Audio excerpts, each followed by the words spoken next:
All right, and we are live. Welcome, Highfalutin Ski Bum Podcast, episode number 227. It is your pals, Mario and Brian. Mario, what's up? A lot of work has been what's up, and we had a great interview this afternoon. Fit that in. Like, there's a lot of stuff that we're fitting in. There's a lot of hard work going on, but I know you've been doing a lot of shit with stuff we've been planning. Like, there's a lot of things in the works. A lot of stuff going on. That's for sure. This week, I think my feeling is tired. Just tired from just getting run down from doing shit. You know, tired. This week has been a very weird one here because it has been super hot. It's been like in the 70s and muggy and disgusting. And you're like, is this November or like August? It was just that kind of feeling. And yeah, it's hot everywhere. Down here, it's hot too. It's like you're hearing like more like, COVID and possible lockdowns. And it's just, I just don't want to hear this. I don't want to hear this. I don't want to deal with this. I think COVID's making it hotter. That's what I think. Maybe global warming has always been COVID, just waiting. Maybe it came out of the ice. It warmed the ice. Global warming. I don't know what's going on. But you know what?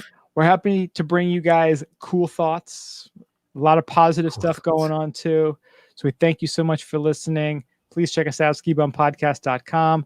Follow us on the socials, Instagram, Twitter, Facebook at Ski Bum Podcast. Also Untapped, our favorite social media app. Go to your favorite podcasting app, rate and subscribe to us. That would be awesome. Also, if you want stickers, send us an email, skibumpodcast@gmail.com. We've actually had someone step up to be our intern, sort of. Yeah. We've been in talks with someone. We're getting a little help on the side. We had someone reach out to us about getting sponsors. So a lot of stuff happening, like Mario alluded to earlier. So we actually had a sponsor conversation. Like, what the hell is that about? Yeah, I think a lot of this hard work that we've been putting forth has finally starting to make some treads, come to fruition, however you want to phrase it. So it's been exciting. It's been cool. We're super psyched. I forgot to mention the shop, skibumpodcast.com/shop. We got the new swag in there, t-shirts, sweatshirts. They've actually been selling fantastic, which has been great. Fantastical. So I got my shirt on. You got the white one. We didn't even plan this. Look at this. Boom. It's football season. We didn't plan this. Black on white, white on black. I think these shirts are super underrated. There's a few of them still left too. And hats go with it. Hats. There's a bunch of stuff. Look at that. Ski Bum Podcast. There you go. You can do the same thing. You can walk around, just twist your hat around. All day. That's what I do all day. I just twist it. That's why I don't have any hair left. I just twist it off. Twisted it right off. Dedication to the game. Man. He said it was more important to twist my hat than it was to have hair. That's what it was. They're like, I went to the doctor. He's like, you got to stop twisting your hat. I'm like, I can't. This is how I live. He's like, I said to him, I was like, do you see how magical it is? Fresh AF. So thank you, everyone. Please continue to check all of our. Appreciate it. Let's kick it off the way we always do with the good old après today. Mario, what do you got? Oh, this is a difficult move over the computer. Oh, boy. We don't have money in the budget for new computers. So no, we don't. Do not do that. I have my lovely Lawson's Finest Liquids glass, my Sip of Sunshine glass, or double sip. Is that the double? I don't know. That might be the double because there's two suns.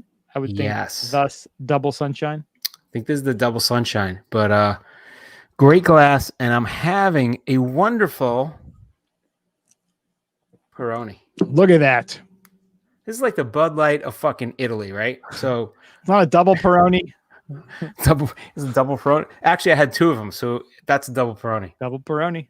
I'm on the double. I love this goddamn beer. So, I go back and forth on the beers I drink. Like, so I like IPAs, but then they get so heavy and they just kill my stomach a little bit because I got a little sensitive baby stomach or something. But there's only so many IPAs you can drink, and then you just kind of get soured from them. So then I switched to something lighter, and then I started going through the light beers, and I'm like, no. And then, you got Stella Artois, and I'm like, that's pretty good. And I'm like, but Peroni's good, And some of the places around here, they have Peroni on tap. So it kind of was on my mind. So I figured, let me pick up a 6 of that. I think I've been seeing more of the Peroni on draft recently. Yeah, you know what? I remember talking to a bartender and they said they changed their distribution, like who carries them. Oh, that makes So sense. that's why you see it more. Like I used to love Bass for a while and then they disappeared. And it was the same thing. Like they stopped being carried by a bunch of people. And I'm like, wow. So they got pushed out. So It happens. it's the same. Get Irish beer, not English beer. Yeah, true. You get one of the eyes. One of the You're getting one of the eyes. So last week, you may remember I had my favorite pumpkin beer, which was made by the good folks at Kane Brewing. So not only did I get pumpkin beer while I was there, I also looked at their little board there because you have to go and pick it up in the parking lot because these are the times we live in now. And usually I was like, I still have a bunch of Treehouse beers. I shouldn't get any more, but I could not resist. So I picked up a yellow buttercup. Nice. It sounds good. It is a honey imperial IPA. Ooh. Now, some people may think, wow, that sounds sweet, fruity, and stupid. Is it made with, what is it, royal honey? Right? They have the honey and the royal honey? It's made with murder hornet honey. No, royal would be Royal Imperial. So that's kind of sounds pretty swanky. Oh, that's like a Royal Imperial IPA? What? That sounds like Baron von Ruckus right there. Is it Baron von Ruckus? That sounds like Baron von Ruckus IPA. Did you bring a guest with you? Yeah, I'm bringing the Baron von Ruckus with me. Von Ruckus. No, this really doesn't have too much of a explanation on it. It just says, I am a yellow buttercup honey imperial IPA. One of my favorite beers of this year was the Beekeeper from Burlington Beer Company. So I thought that's a honey IPA. Maybe this will be as good. Not quite as good. It's surprisingly light for an imperial IPA. It just looks, could be a hazy Peroni. A little bit of hazy. It's got that like really, really dynamite nose, floral. You're definitely getting that honey, that blossomy smell to it. Not overly sweet, but not overly bitter either. It's pretty mild. Is it that fresh honey smell or is it the musty honey smell, right? Because honey smells a little musty sometimes. I mean, it's not really the musty at all. It's fresh pretty fresh. It's good. I mean, couldn't you just call it like a mead IPA if you wanted to? Because isn't mead made from fermented honey? I believe it is. Right? I know like that's the thing now too, like certain I don't know if breweries or wineries are starting to come up with like sparkling mead, which I really want to try. I've tried mead a few times. My brother actually, so this is way back in many, many, many years ago, before even craft beers, like he actually was trying to make mead in a bottle, right? So it's pretty simple. You put some yeast, you put a whole bunch of shit in there, and then you let it ferment. Well, he had it fermenting, and like 2 a.m, that fucking bottle exploded. Oh no! Right. So not only did he have fucking honey shit all over his room, like everybody woke up and was like, "Did somebody get shot?" It's like his glass and honey sticky ass shit around. It was crazy, but I was like, "What the hell was he making? He's making his own mead." That's kind of awesome. And I just looked it up. There is a meadery 2 towns away from me. A meadery. A meadery. You should have both like next to each other, the meadery and the meadery, like mead and meat. So a butcher with a mead factory next. Well, there actually is a really awesome butcher shop in that town. Nice. And it's a butcher shop and restaurant. We need butcher shop restaurant. That's nice. It's good. It's in, I don't know how close it is. They have a mango habanero 4-pack of mead. Or is it a cider? Mango habanero. That sounds like a cider. I don't know. But I got to go try some mead. Yeah, you got to go to the meadery. It's 2 miles away, right? 2 towns over. 2 towns. All right. I need some mead. I feel the need. The need for mead. The need for mead. Ow! That's what you say in the middle of the goddamn day, and before you show up at like the 2 o'clock meeting, just hammered. Dude, there's got to be a meadery that has that slogan. If they don't, they're useless, and they should hire us because we apparently are super awesome. We could be that. We could be Highfalutin and Ski Bums. Need for mead. Feel the need for mead. Love it. Ah, that's awesome. Yeah, that's so gold mead. right there. That's gold. Golden Blossom Honey. So we actually have a couple of stories here in the good old Après today. And this story, it could have gone into ski news, but we've decided that it's going to go into the Après today. And coincidentally enough, it is from our pal, Rich, at All About Après. So it fits nicely All right, Rich. in the Après today. So 10 Barrel Brewing, who I believe is based out of Oregon or maybe Washington, they have announced they are going to have pub huts set up this winter. So we all know, it's Oregon, of course, because they got decriminalized that cocaine right now. There might be a crack hut too. We don't know. We cannot confirm or deny the crack hut. A meth hut, like a crack hut. They're all next to each other, and then you have psilocybin hut. So, yeah, people just tripping balls in there. Yeah. You could have a mushroom meat hut. Yeah, that would work. So what they're doing is, there's been the talk of après ski being affected with social distancing and they're from lodges shutting down. Oregon. Bend, Oregon. There you go. Exactly. So what they've done is they've announced they are going to set up these one-of-a-kind experiences because these guys, they make a famous beer called Pray for Snow. And they're introducing these pub huts. They're going to be roomy enough for 8 to 10 of your closest quarantine crew. Each hut comes dialed with old school ski decor, kitchen to hut service, and a centrally located fire pit. So these are going to be up at Mount Bachelor by the West Side Pub patio. There's a lot of good breweries up there, right? It's where craft beer started, actually. In Oregon. Yeah. It's going to be cool to see how this works out. I know a lot of places are trying to do a few different things, but this is pretty cool that Mount Bachelor is really going hardcore. Yeah.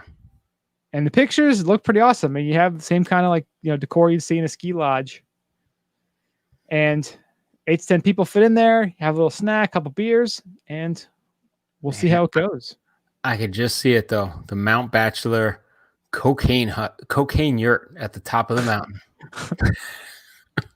Anything is possible in Oregon these days. Just saying. All right, next up we have something that was talked about in the past that actually came to fruition now. We have Tesla finally launched its own tequila. So Elon Musk getting in on this alcohol craze. I mean, perfect timing. I mean, everybody's like quarantined, so why not come out with another alcohol that you could just keep chugging down.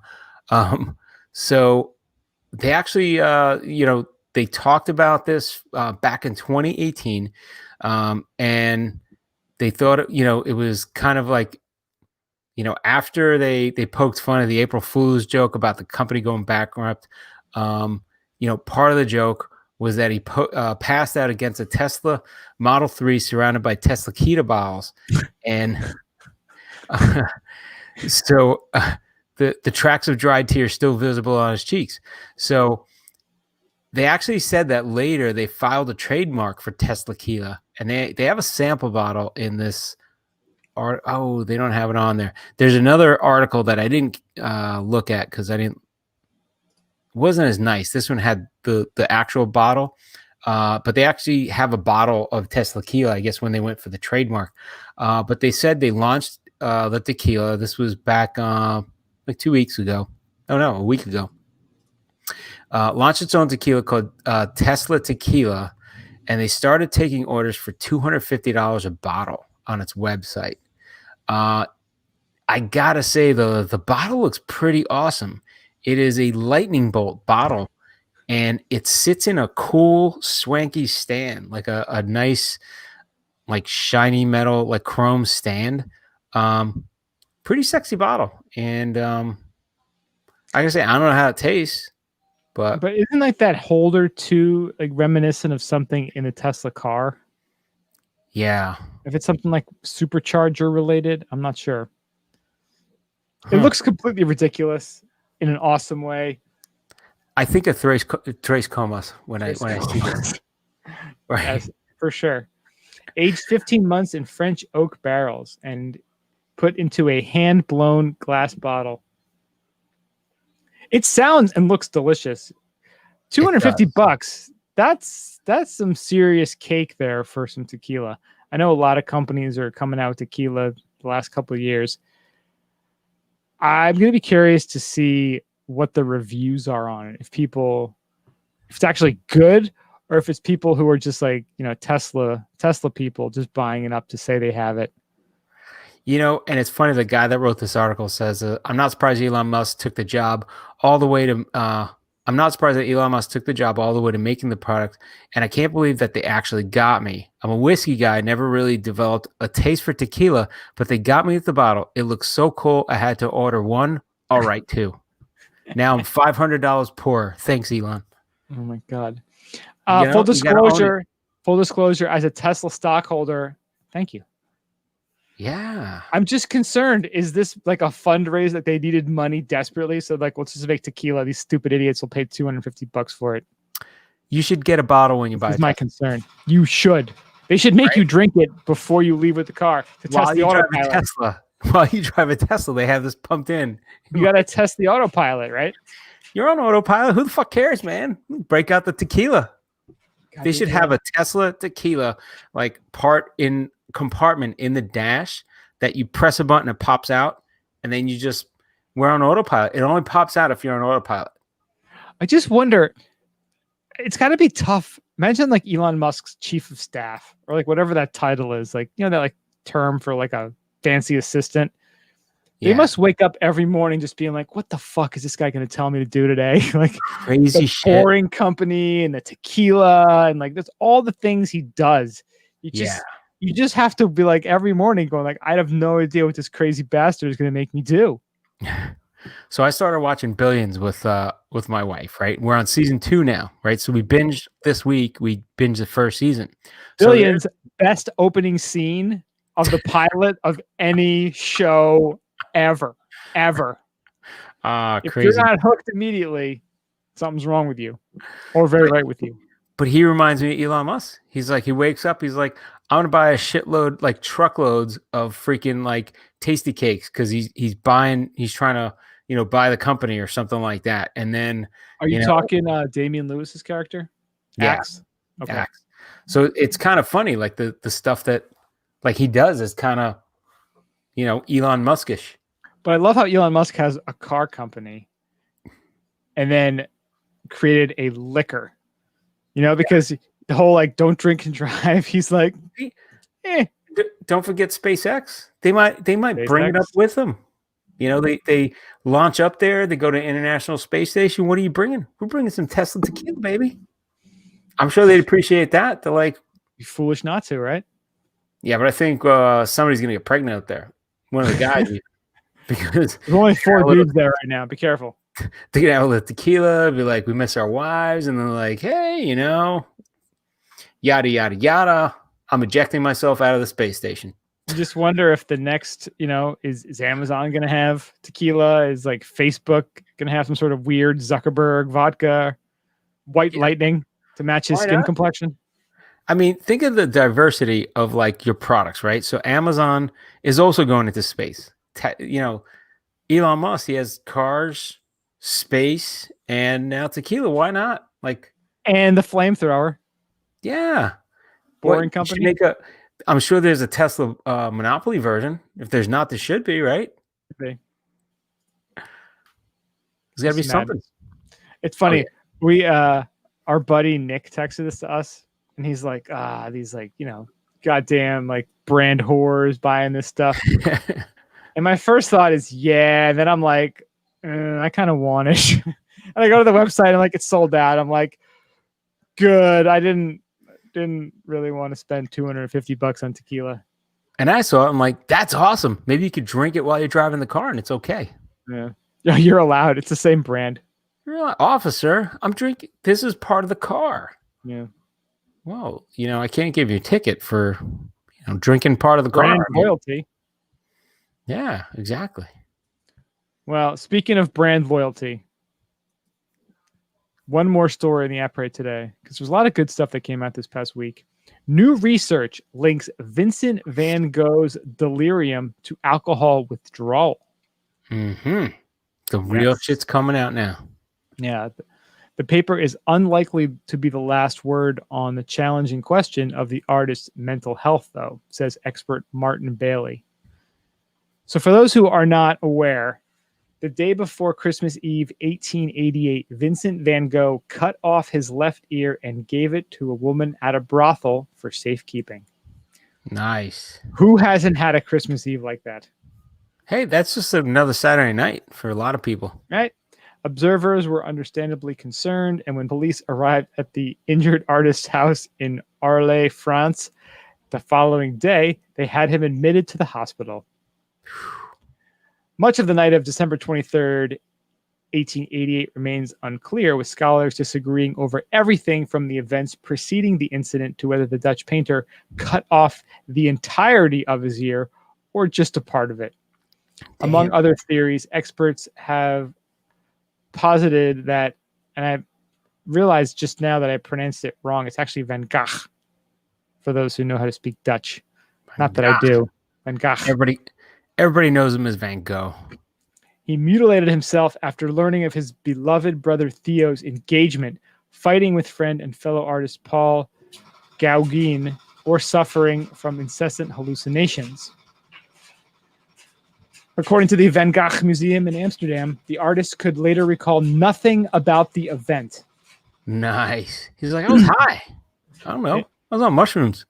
Yeah, so this new study published by the International Journal of Bipolar Disorders outlines another explanation for the unexpected act, as well as a broader emotional turmoil experienced by Van Gogh prior to his suicide in 1890. Researchers drew upon interviews with 3 art historians and an assessment of 902 of the artist's letters to determine that he likely suffered from bipolar disorder and borderline personality disorder. They suggested that alcohol addiction, malnutrition, and rising social tensions exacerbated these conditions, leading Van Gogh to cut off his own ear. Following his hospitalization from the from the injury, the artist may have experienced delirium, a state of abrupt, disruptive confusion and lack of awareness brought on by alcohol withdrawal. Dude, you just explained COVID quarantine right there. Dude, right? Social tensions, malnutrition, alcohol addiction. Yeah. Fuck yeah.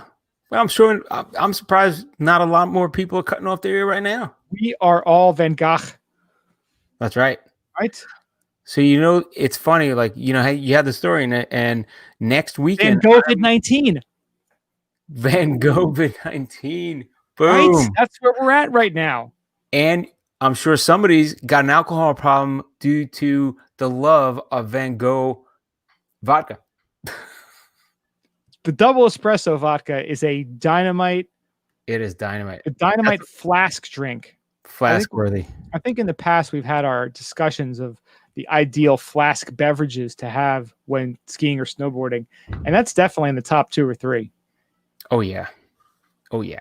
But anyway, so next Saturday, I'm a member at the Dali Museum down here, and they're going to have a Van Gogh and Dali exhibit. They have Van Gogh Alive, where you walk into paintings. So they're going to have, I guess, projections and stuff like that.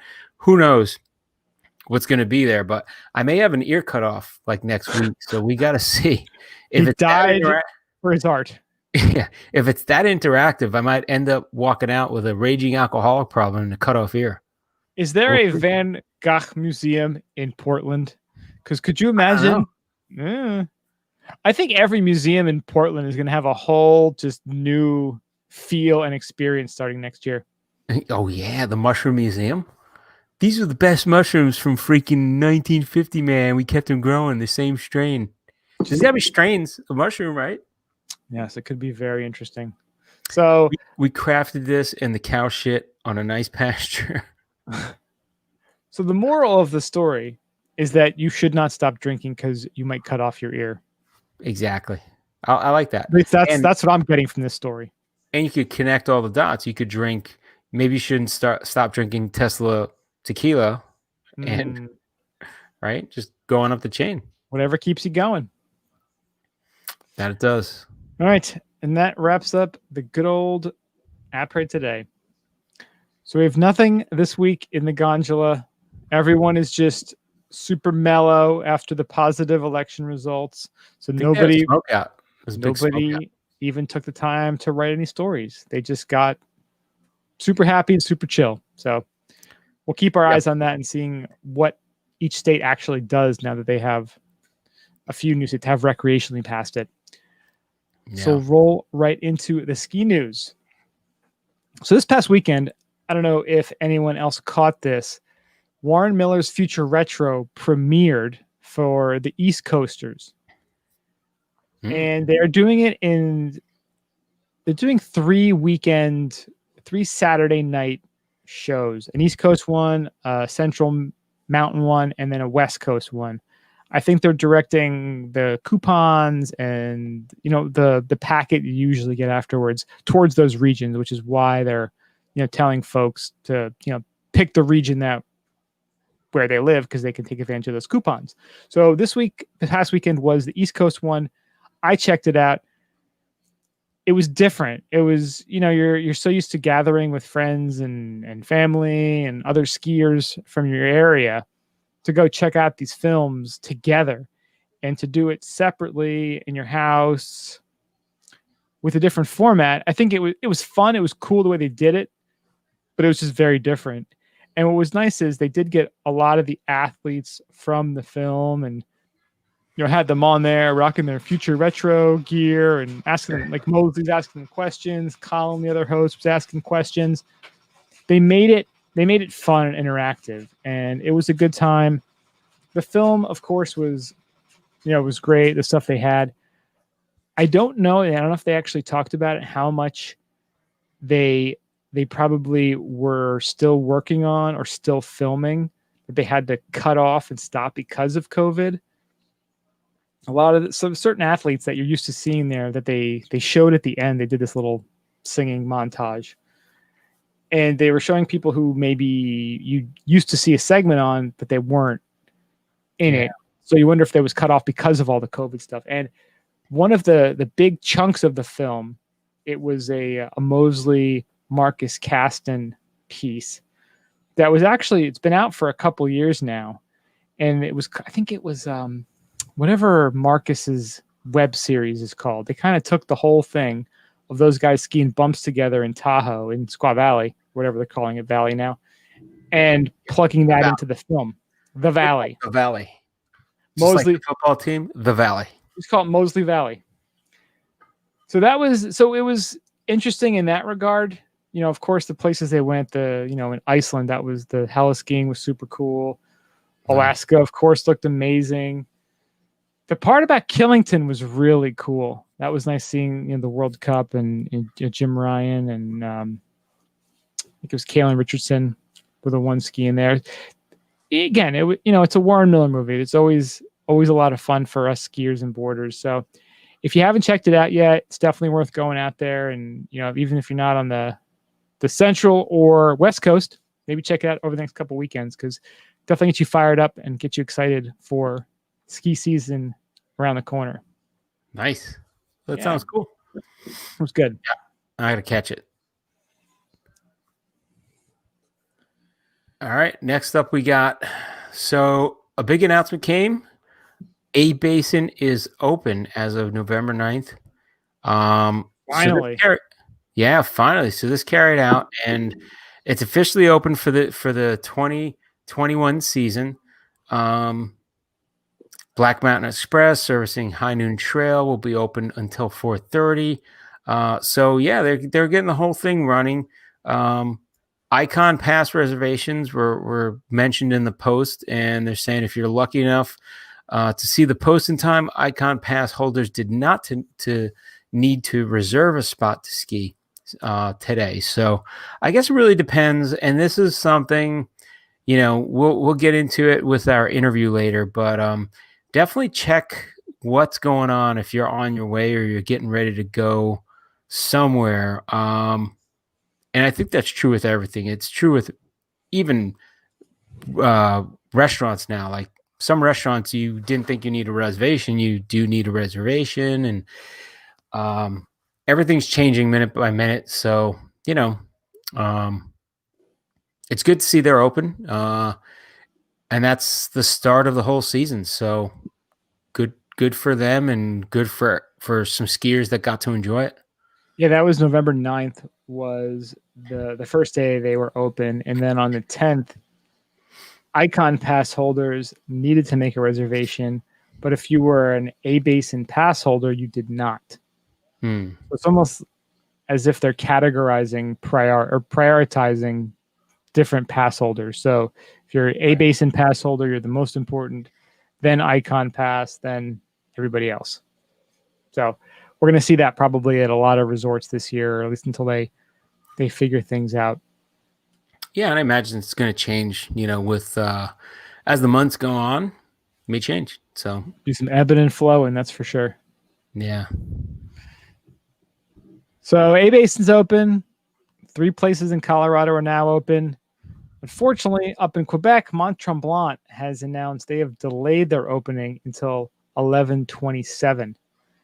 And this is something that happened all over the Northeast into Canada this past week. It was so warm and so humid, so disgusting. They said at Tremblant it was 17 degrees Celsius, whatever that means. Whatever that is in American. I already looked it up. It's like 62 degrees. Damn, that sucks. 62 degrees Fahrenheit at the summit at Tremblant. Damn.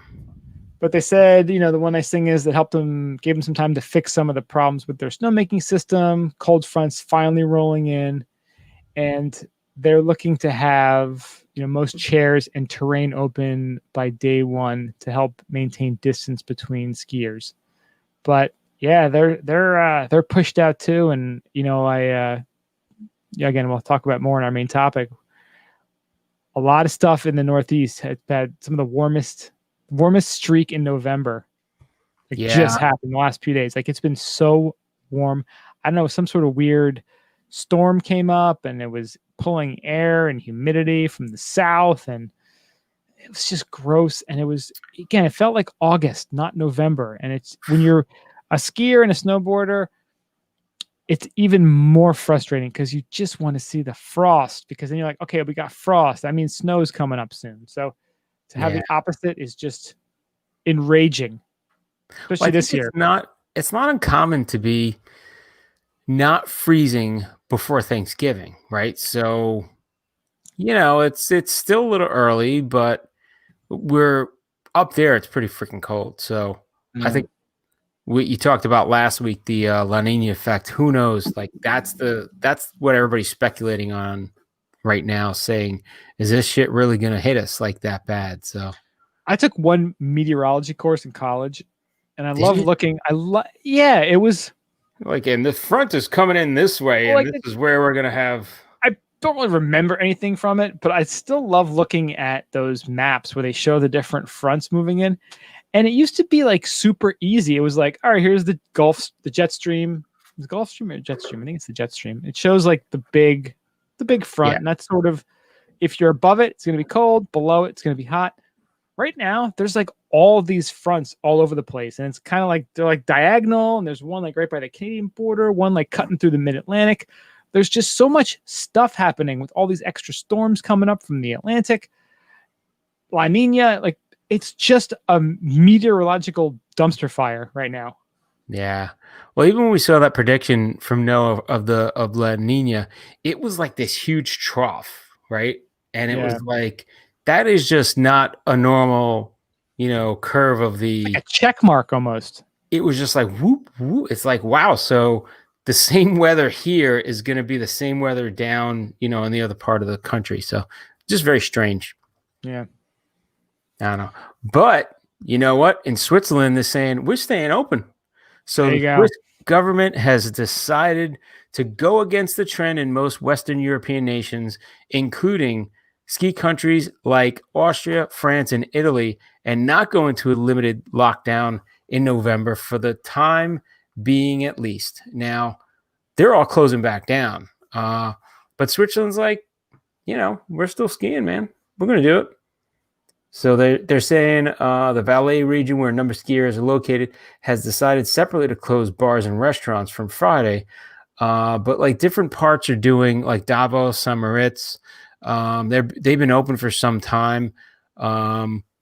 So what about Stad? Stad is part of the. Stad is open. Stad is open. They're open daily. Look at that. Diavaleza Glacier. I skied that shit. Damn, I like that. Okay. That was the one they had a big ass tram. Harry and I went up. We snuck on with the other people in the group because we weren't with a group. Well, that was 2 years ago. And it was Diavaleza. That was pretty cool. Nice.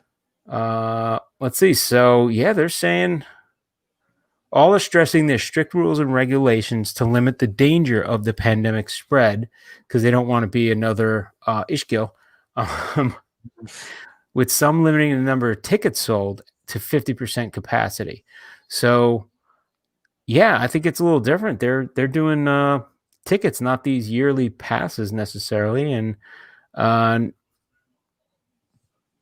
they're saying they're allowing season ticket holders on slopes in November, and some are limiting the number of people riding in the cable cars or gondolas. And they're doing social distancing and hygiene measures. So, but they're also this is part of the difference in culture and the way they look at things. They're stressing the mental and physical health benefits of mountain holidays, and I totally agree. Yep. Yeah. Hearing about the pandemic and the lockdown, and again, if you're being political about it, you can, whatever side you're on, you can justify either what happened or didn't happen. But one thing they said is, the cure can't be worse than the disease. And they're saying that the amount of people, like the suicides, the child abuse, the domestic violence, there's been so much kind of collateral damage that's happened with the lockdowns. People are questioning, did it make sense? Was it worth it? Would a second one make sense either? Dude, the physical effects, like how many people are sitting on their ass just drinking, and eating, just getting fat. It's just not healthy. Even if you're skinny, it's not healthy because you're not getting any cardio, unless you're going and searching it out. It's tough. Yeah. It's a little unfortunate. It's a little crazy, but it's cool that they're keeping stuff open, and we'll see. Hopefully that pays off, and there isn't any sort of outbreaks or problems, and the snow stays on the ground there. You see a lot of fat skiers this year. A lot of fat skiers this year. So there's been some dumpings over the last few days out west. It looks like 1 to 2 feet is coming to the Utah's Wasatch Mountains this weekend. It's saying mostly in the higher regions, and they're saying Alta, Snowbird, Brighton, Solitude, Snow Basin, Powder Mountain, and Beaver will be getting that 1 to 2 feet. Jackson Hole has gotten 23 inches in the last 48 hours, with 12 to 16 on the way. Wow. Now they're opening on November 26th, but I think if you are there, I think you can and you have the right gear, you can hike up and ski, because it's just a national park. It's just all the resort operations aren't going to be available, which, if you think about it, might just be the way things are this season anyway. Yeah. And Utah as well. I don't think all those resorts are officially open, but I'm pretty sure if you have the gear, you can just skin up and go ski. When we get Annalise back on the show soon, we'll have to ask her. We got to get her back on. We reached out today, so hopefully I sent it to the right email this time. Oh, the next story has the wrong title, and the wrong link. You can skip that one. Let's go to the last one. I got to take a really bad whiz. Okay. All right, I'm going to run and take it. You want to take this last one? I'll take the last one then. I'll be back. So I think this last story in the ski news is it's in the right spot because it kind of encapsulates everything we're kind of hearing about what's happening in Switzerland. The resorts closed in Utah and Wyoming, even though they're getting pounded with snow, and leading perfectly into our main topic coming up. And this is our friend Rob G, who's actually part of this Twitter chat that we belong to. He just started a new blog, and it's called Skiing with No Filter. And he had a really interesting take on what's happening now with the lockdowns. And, he talked about how he bought his season pass. He spent over $1,000 on passes with the Epic and the Indy passes. And talking about his experience going to Big Snow, American Dream in New Jersey, the indoor ski area. They have reservations, they have temperature checks, small groups, masks, COVID waivers, and limited capacity. And that worked out great so far. But now, as we're starting to see the second wave hit, you're starting to see people have parties, celebrations, stuff from the elections. And now you're starting to see states banning travel or limiting travel and forcing quarantines. And now ski resorts and towns that are, part of or next to ski resorts are going to suffer tremendously if this keeps happening. And, they talked about how in the summertime in New Jersey, the Jersey Shore was open, the casinos were open, guidelines weren't being enforced. And, the governor of New Jersey was like, well, what would summer be like without the Jersey Shore? And, some people are big beach people and they were able to get out there and it wasn't a problem. Now, though, a lot of the ski towns, the mountains, they're looking at getting screwed over with this new set of lockdowns during this second wave. And, it kind of makes you ask the question is like, obviously skiers and boarders, their community, are they just not as important? Are they not generating the tax revenue that the beaches or, other summertime recreation are bringing to the state? And is that really what matters more? Is it really more the money talking? Does the ski industry not coming up? Are they not at the table with this?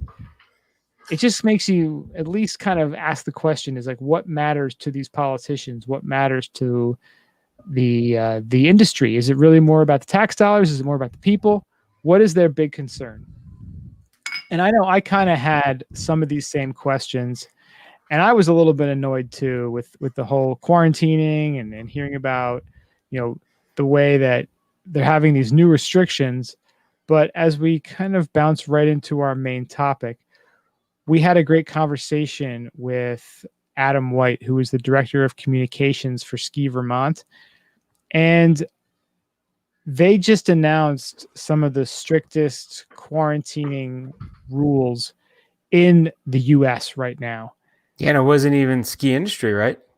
This is statewide. No, it's being mandated by the state, but the ski industry obviously and the resorts and towns have to abide by it. So it was interesting to hear it from his perspective and his point of view, because I know a lot of us, we tend to be a little selfish about what we want to do as skiers, what we've done in the past. And now we almost have to take a step back and be like, well, we need to be a little more thoughtful. We need to be a little more prepared. We need to, it's not going to be one of those years where you can just chase powder as easily as you have in the past. It's really going to be a matter of, I'm going to be there from this date to this date, following the rules and getting to the resort. So a lot more planning, but it's still going to be great. If you kind of have that plan and go ahead with it and make your reservations and do what you got to do ahead of time, there's nothing that's going to stop this season from being great. So we had a great conversation. We touched on a lot of different topics, really. And I hope this makes it a lot clearer for people what this quarantine process is going to be like, what's required, how they're going to enforce it, and that it's still ski and snowboard season around the corner. So Hope you guys enjoy the interview. So here is our chat with Adam. All right. Hope you guys enjoyed that. If you need more information, we have all the links at skibumpodcast.com. All right. Now it is time to go under the ropes. Mario, why don't you kick us off here? Dude, this sounds like a party. So let's start it off with, you're going to Yellowstone Park, National Park. You're like, I want to see Old Yeller. And somebody's like, hey, man, it'd be pretty cool. Let's get 2 whole chickens in a burlap sack and throw them in there and try to cook them. So 3 men were temporarily banned from Yellowstone Park after being caught attempting to cook a chicken in one of the park's famous geysers. So the incident took place August 7th, according to a spokesperson for the park. And people started reporting like people were hiking with cooking pots towards Shoshone Geyser Basin. Shoshone. Not even Old Faithful, huh? Yeah, not even Old Faithful. But Old Faithful, you could cook like a whole cow in probably. That's a big ass geyser, right? Yeah, right. So when the ranger found the group, found that they had 2 whole chickens in a burlap sack in a hot spring, and a cooking pot was found nearby. So they actually were charged and pled guilty to the charges. So they were ordered to serve 2 days in jail, pay $540 in fines, and be gold on our podcast. So, yeah, this is and they're banned from the national park, from Yellowstone National Park, for the next 2 years, while they serve 2 years of unsupervised probation.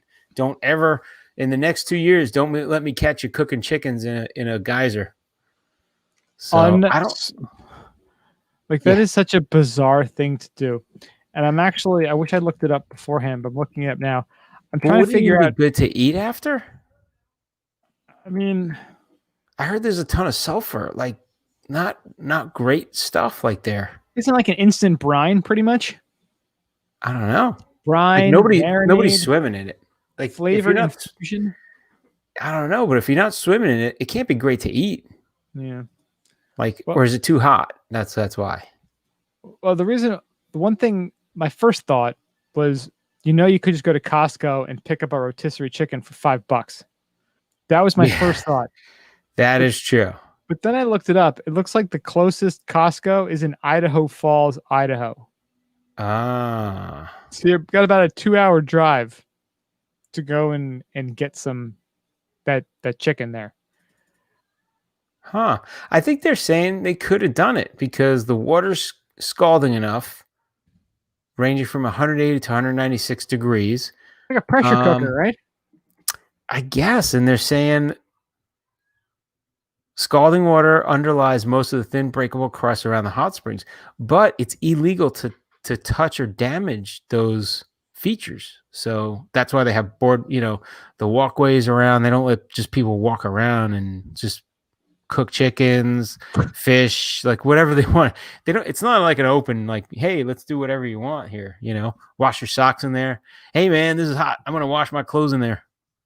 Yeah. It looks like the 2 closest Costco's to Yellowstone are either in Idaho Falls, Idaho, or Bozeman, Montana. Dude, how about getting a dump truck of like hot dogs and just chuck them in that hot spring? Like dirty water dogs. Dirty water dogs. You just like scoop them out. You get like a little little basket on the end of like a long pole, and you scoop up a hot dog. We're like, all right, who wants a dog? I got a Yellowstone. Shouldn't they always just have those there? Got a Yellowstone dog. Like, couldn't we actually solve hunger that way? We could. Like about to expire hot dogs, just throw them all in a geyser at Yellowstone. Let the hungry go and go pick out go fishing for hot dogs. Even better, hot dog eating contest, Nathan's. You chuck them all in the geyser and let them go in little rowboats and row out there and like eat as many as they can. It's kind of like bobbing for apples, but bobbing for hot dogs, and the hot dog eating contest. Is the geyser that big? You actually have to row out to it? It looks pretty big. Damn. And that's not I mean, I don't know. Is Old Faithful still erupting? Because that adds like a level of difficulty that would be kind of fun to watch. Mm. There's a lot of good video, TV possibilities here. Just exploding hot dogs all over the place. Exploding hot dogs. Oh my God. People jumping in. I only got 2 minutes left. I think I could survive like eating dogs. Joey Chestnut rolling his ass out there and jumping into the geyser to eat some hot dogs. That's what I want to see. I want to see swimming, and I want to see fucking eating hot dogs. I want to see your dedication to the game. Eating hot dogs while you swim. Like trying to swim with one leg. It's like arm. It's like some sort of new biathlon. They're like swimming and eating hot dogs at the same time. Oh, he's lining up for the hot dog.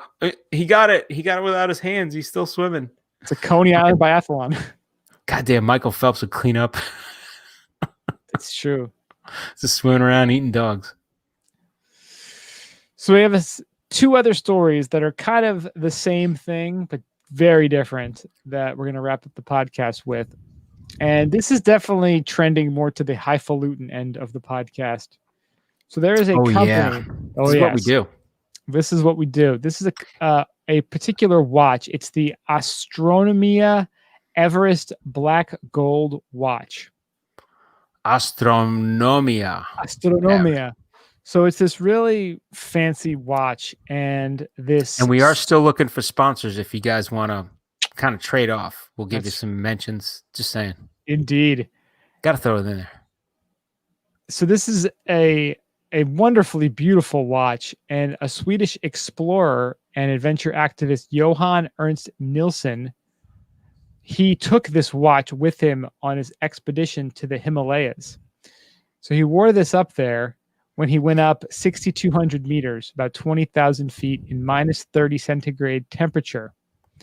He said he used the Astronomia on the climb in order to test it.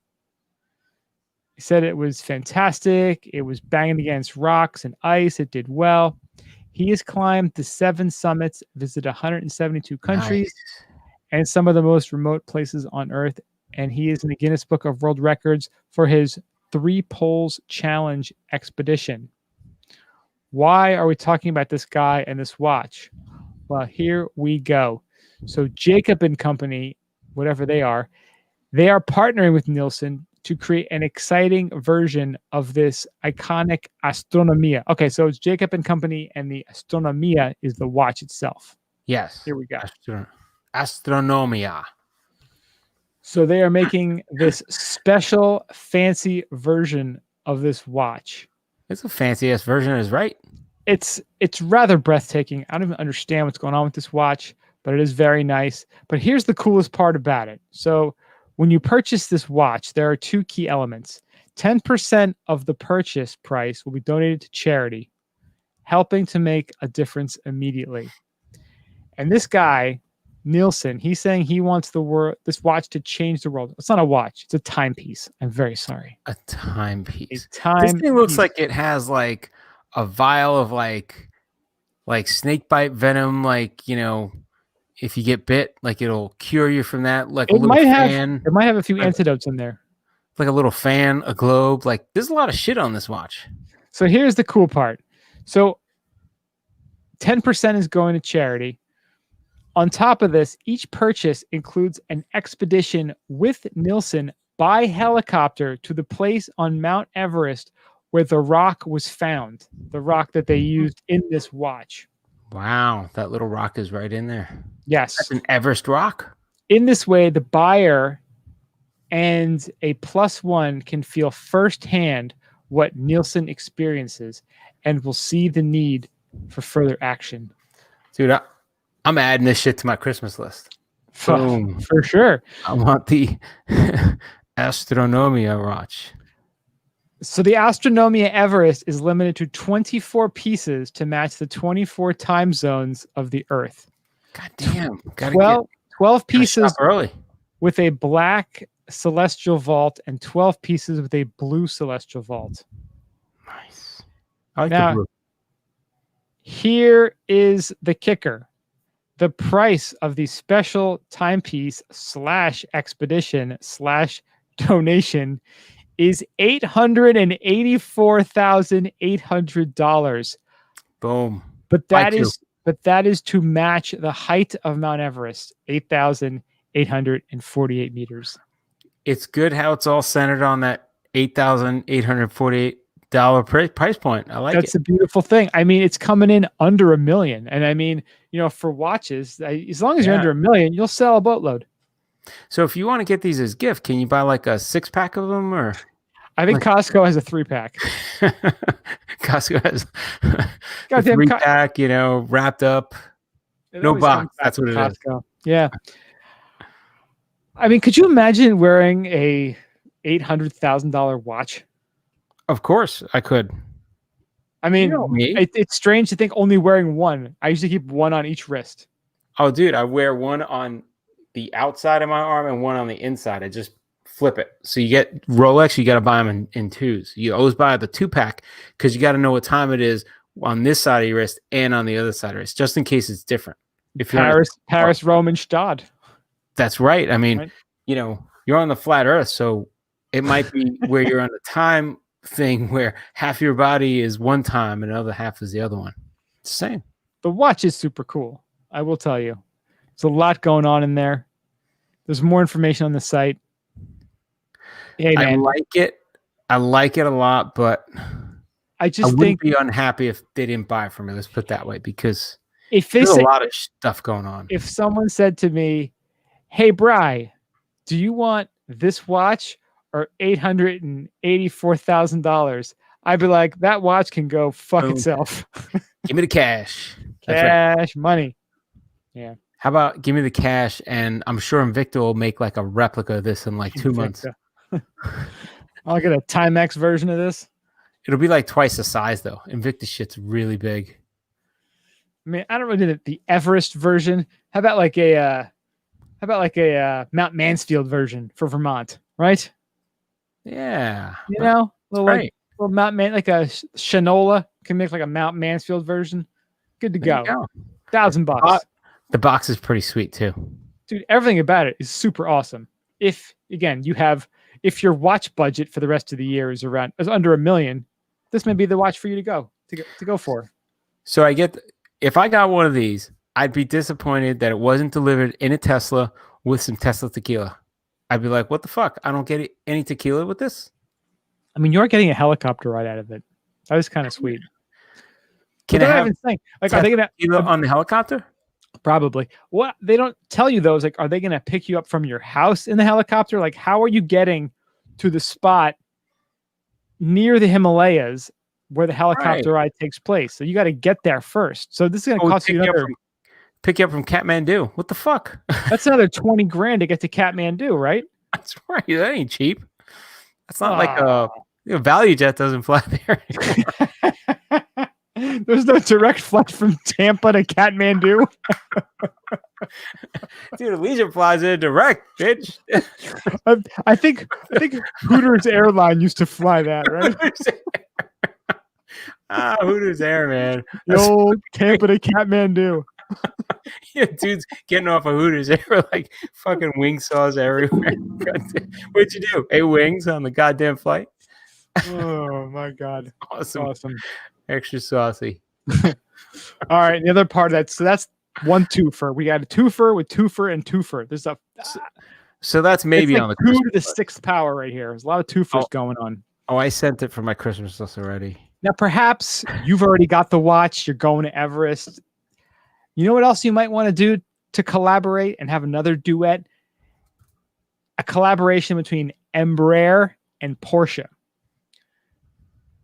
Perhaps you don't want to take that Hooters airline flight from Tampa to Kathmandu. Perhaps you want your own private jet.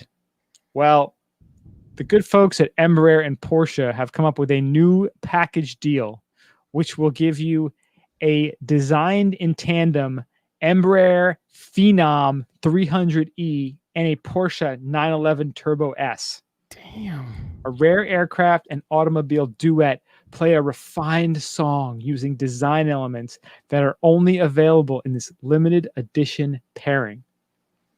So basically, you're getting one of the most dope-ass cars on the planet and a dope-ass private jet.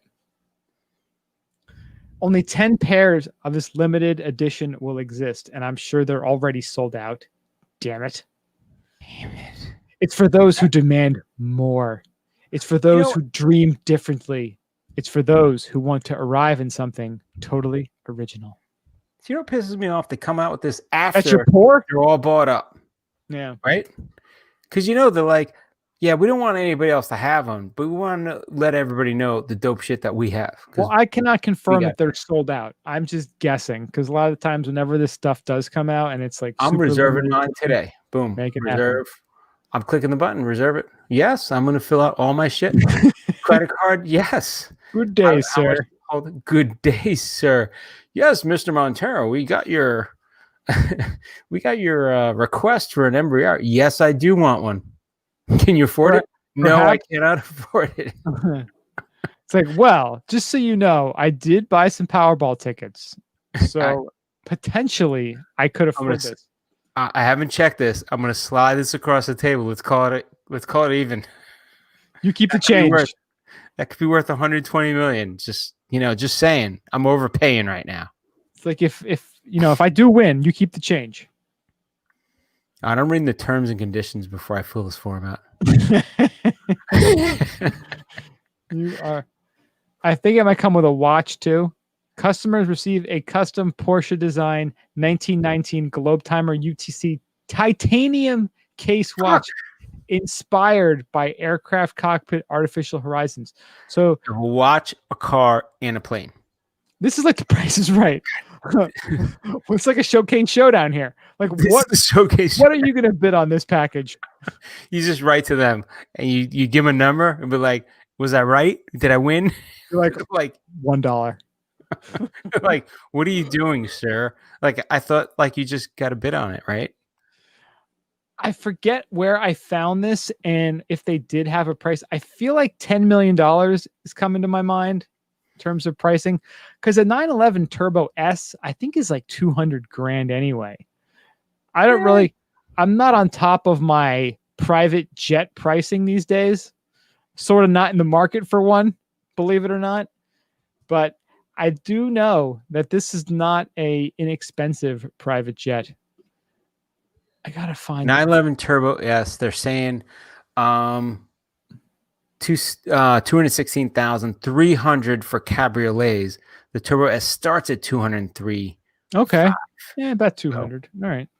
Turbo S adds a racier 640 horsepower engine, carbon ceramic brake disc, 10 piston front calipers, and active roll stabilization. And it's mostly dickhead plastic surgeons are buying these cars.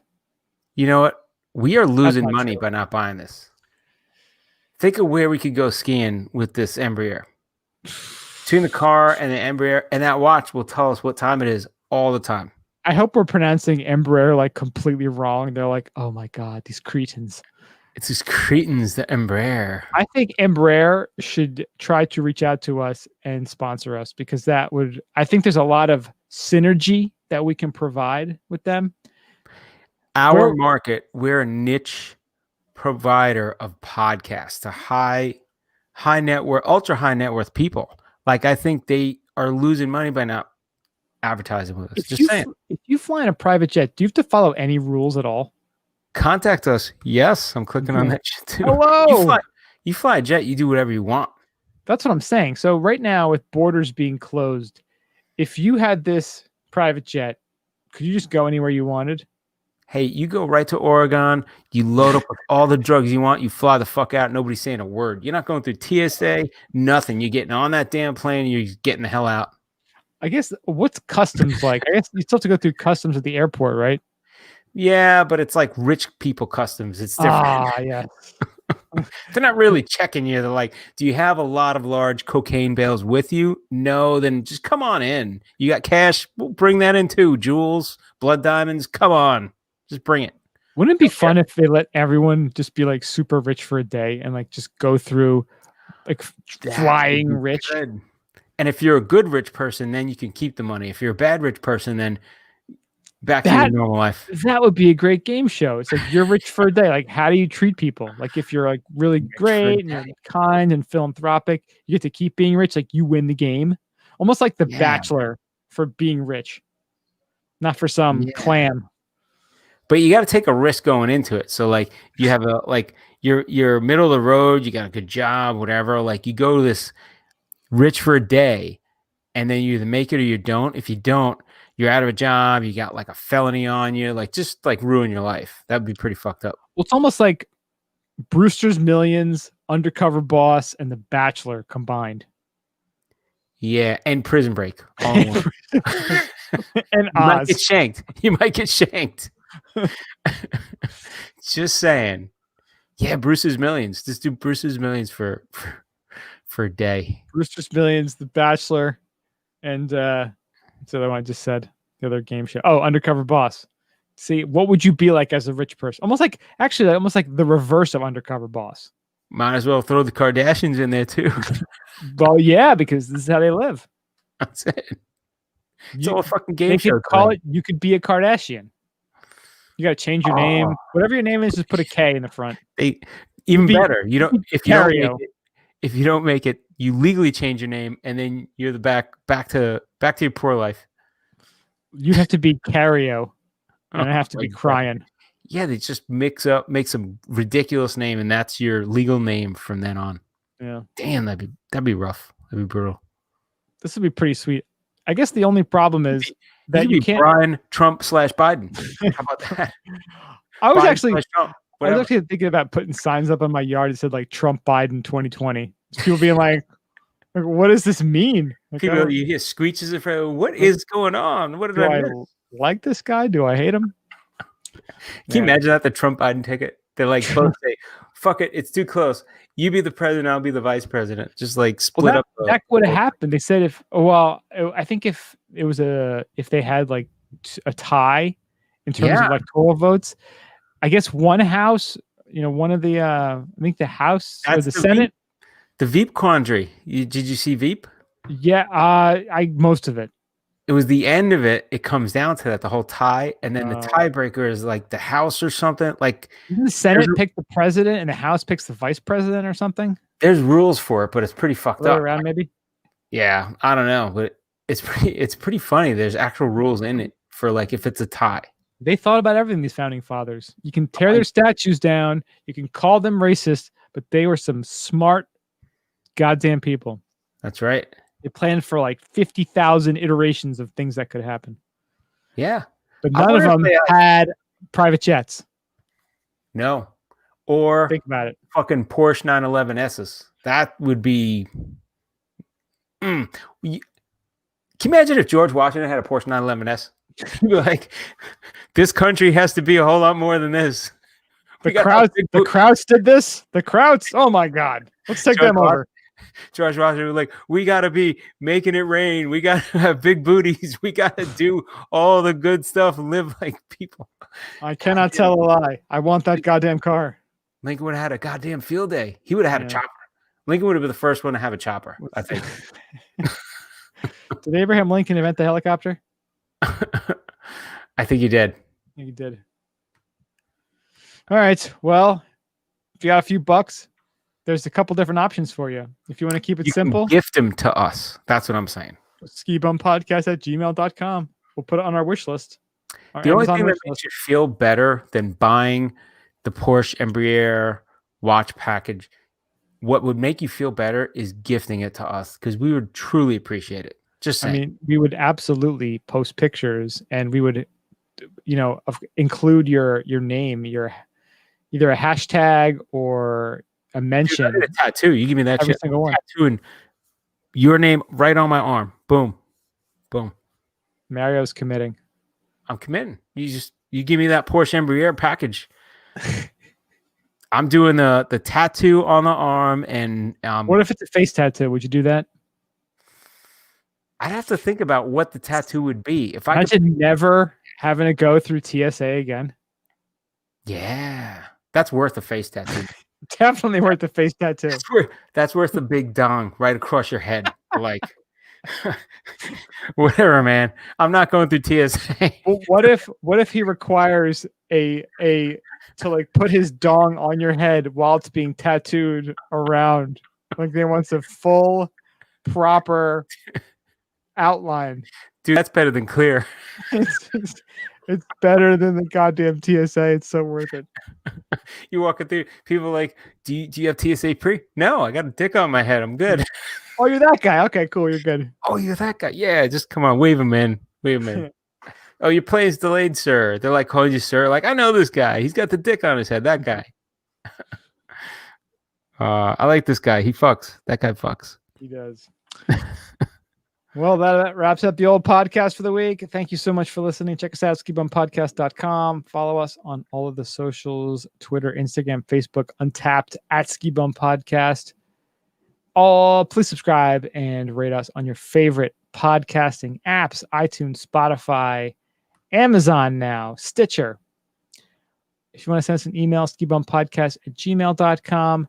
Go to the shop, skibumpodcast.com/shop.